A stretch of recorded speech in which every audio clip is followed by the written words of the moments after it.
Hello guys, তোমরা ওই ট্রেন্ডটা দেখেছিল না যে মানে একটা মানে মোবাইল ওটা হচ্ছে ফ্রিজের ভেতরে ঢুকিয়ে দেয়, তারপরে হচ্ছে গানটা এরকম হয় টেন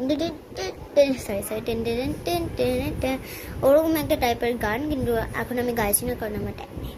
তো তারপরে হচ্ছে ফ্রিজের ভেতরে অনেকগুলো ভাইব্রেন্ট কালার্স এসে যায়, সেটাই আমি দেখতে চাই। আমি 3 মিনিটের ভিডিও করেছি।